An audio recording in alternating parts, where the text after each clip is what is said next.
Olá pessoal, Salvador aqui.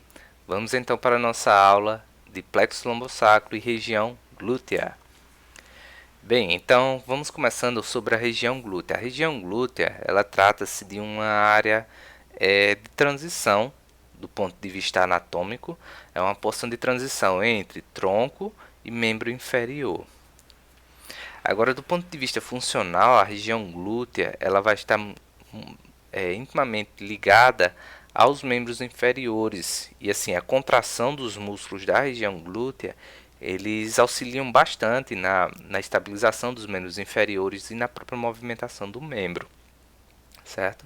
Então, do ponto de vista anatômico, ela é uma região de transição. Do ponto de vista funcional, ela participa da ação dos membros inferiores, ok? Quais são então os limites, né, anatômicos da região glútea? A região glútea então ela vai ser delimitada superiormente pela crista ilíaca, inferiormente pelas pregas cutâneas da nádega, medialmente pela linha interglútea ou fenda interglútea, né, e inferiormente pelo sulco infraglúteo.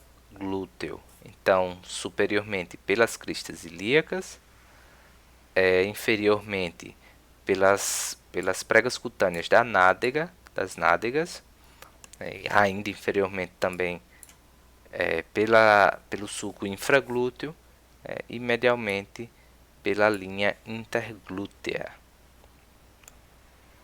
ou fenda interglútea. A região glútea, então, ela precisa de um esqueleto para a fixação de seus músculos, e aí o esqueleto que vai servir para isso serão os ossos da pelve, do cíngulo inferior, né? E aí os ossos da pelve, eles possuem uniões entre si, né, através de alguns ligamentos, e dentre esses vários ligamentos, vou citar aqui alguns importantes, pois eles vão formar outras estruturas que eu vou estar relatando, principalmente lá em plexo lombosacro, né, que é o forame isquiático maior e o forame isquiático menor, né. Essas estruturas elas são formadas graças a alguns grupos de ligamentos. A citar aqui esses ligamentos, eu falo para vocês, né, o ligamento sacroilíaco posterior, ele vai estar aqui, o ligamento sacrotuberal, que vem do sacro e vem até a região tuberosa, né, do isquio, da porção isquio do olho do osso ilíaco, tá aqui esse ligamento.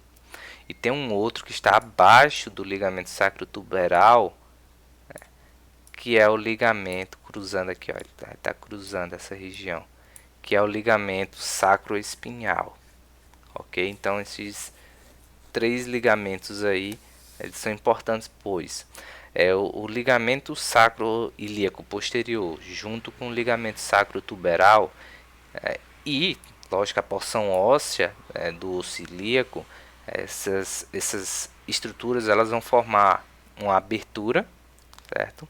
Vai receber o nome de forame isquiático maior, ok?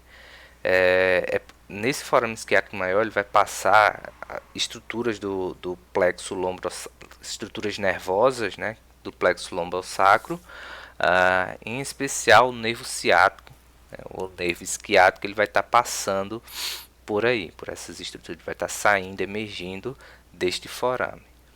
Já o ligamento sacrotuberal, junto com o sacroespinhal, eles vão formar um outro forame, que é o forame isquiático menor, forame ou incisura, vocês podem encontrar essas duas denominações. Vai formar o forame isquiático menor, né, por onde ele vai passar o nervo pudendo. Na verdade, o nervo pudendo ele sai do isquiático maior, e aí ele faz uma curva adentrando novamente. Ele vem aqui, deixa eu utilizar aqui uma outra cor, vou pegar aqui um verde. Então ele sai e ele volta novamente por esse forame formado entre o ligamento sacroespinhal e o sacrotuberal e adentra para inervar toda essa região de períneo, né? Então ele sai adentra novamente e inerva toda a região do períneo. Isso é o nervo pudendo. Enquanto que o ciático, uma vez que ele sai, ele vai seguindo para o membro inferior, né? Que é daí onde vai sair a famosa ciatalgia dos membros inferiores, aquela dor irradiada, né, devido a uma compressão dessas estruturas.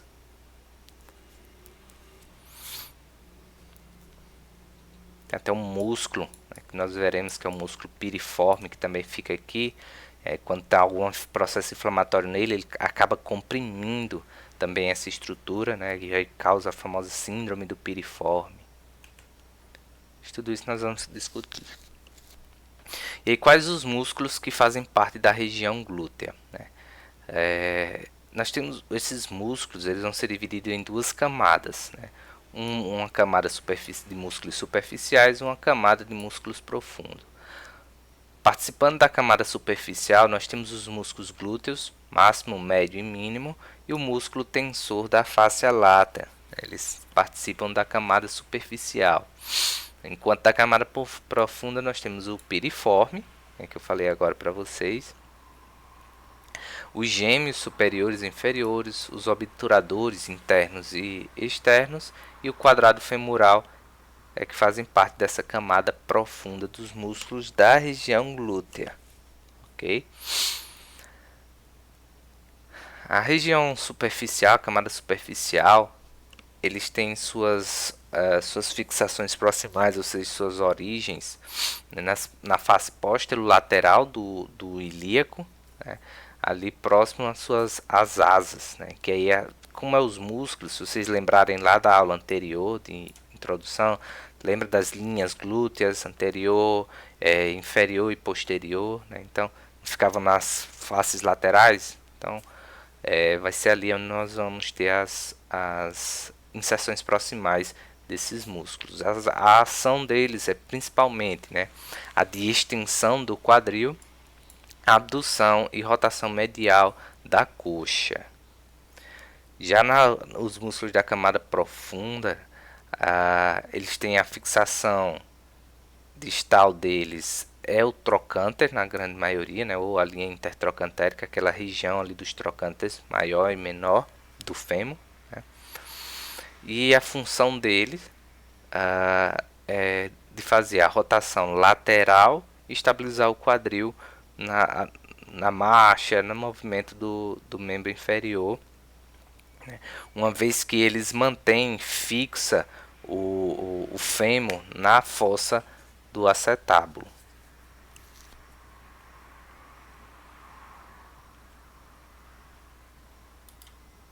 Então, aqui nesse quadro nós vemos esses grupos de músculos que eu falei para vocês e que nós veremos individualmente cada um deles. O primeiro que eu começo relatando para vocês é o glúteo máximo, que antes que vocês pensem, né, ou comecem, se eu sei que se vocês estariam me perguntando, eu não vou cobrar inserções lateral, medial, mas eu vou discutindo com vocês, né? Interessante nós sabermos aqui é a ação desse músculo, né? Qual é a utilidade desse músculo, o que é que ele desenvolve.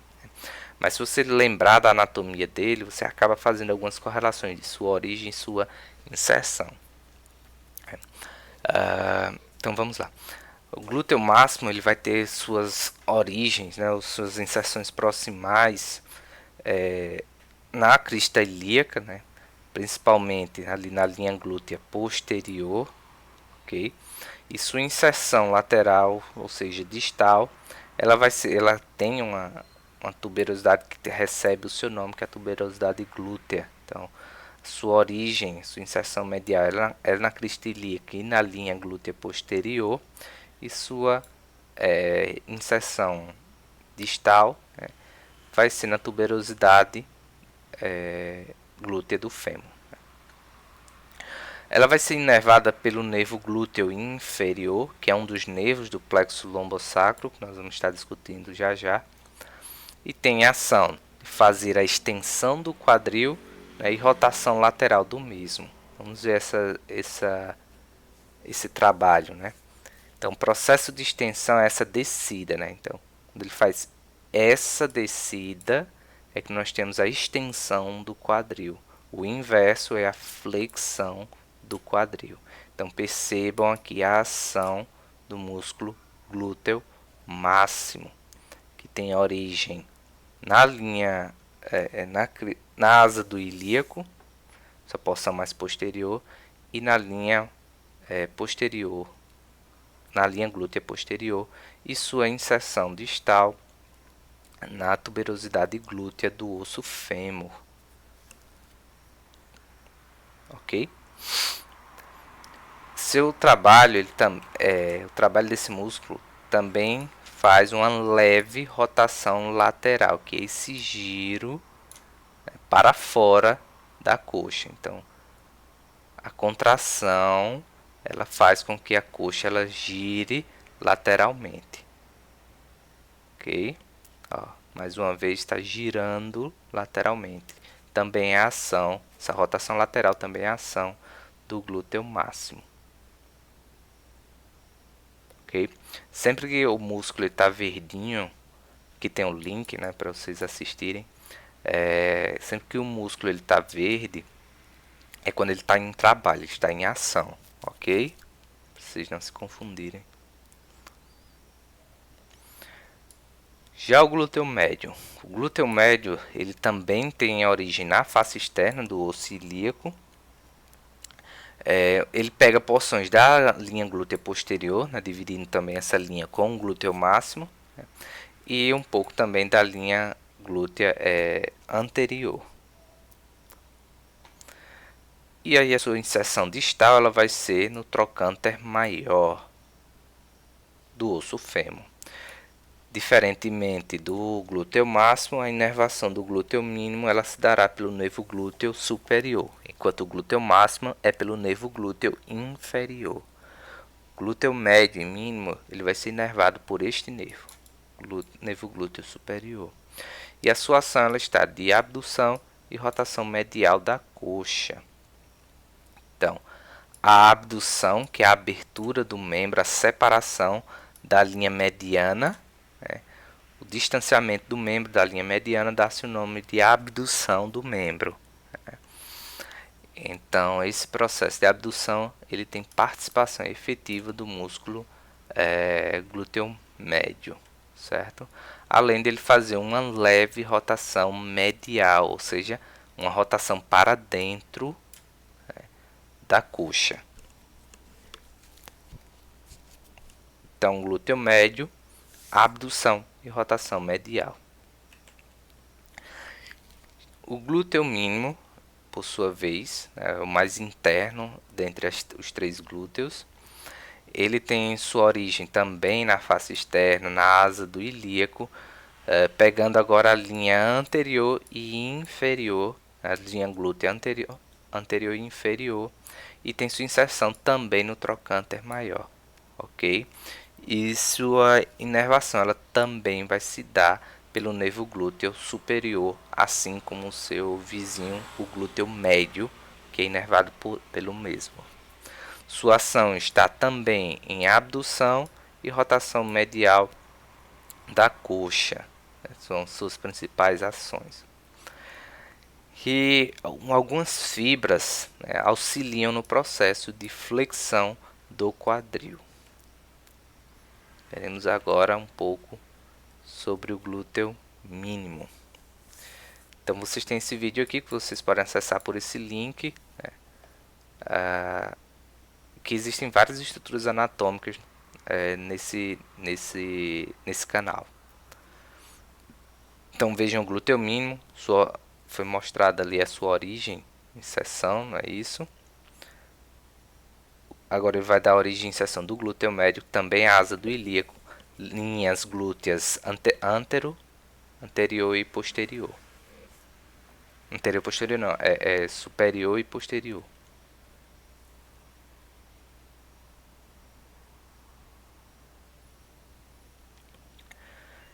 E aí vocês estão vendo as camadas do músculo glúteo e do tensor da fáscia lata, que é esse músculo aqui.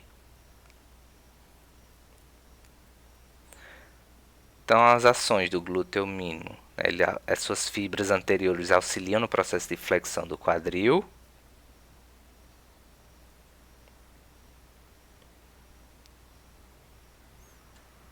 Ele está mostrando sua ação junto de rotação medial. Mais uma vez, se o membro estiver parado, ele está mostrando que ele também auxilia na flexão do quadril com o membro estático. Na abdução.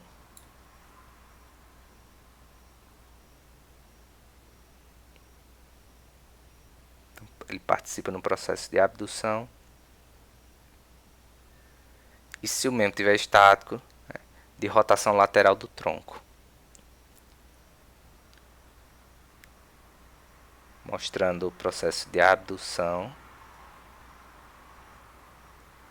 E aqui nós já temos a ação do músculo glúteo médio. Rotação lateral do tronco. E isso quando o membro está estático. Então essas aí foram as ações dos glúteos mínimo e médio. Músculo ainda falando sobre a camada profunda, nós vamos falar sobre o músculo tensor da fáscia lata. Espera aí, que tensor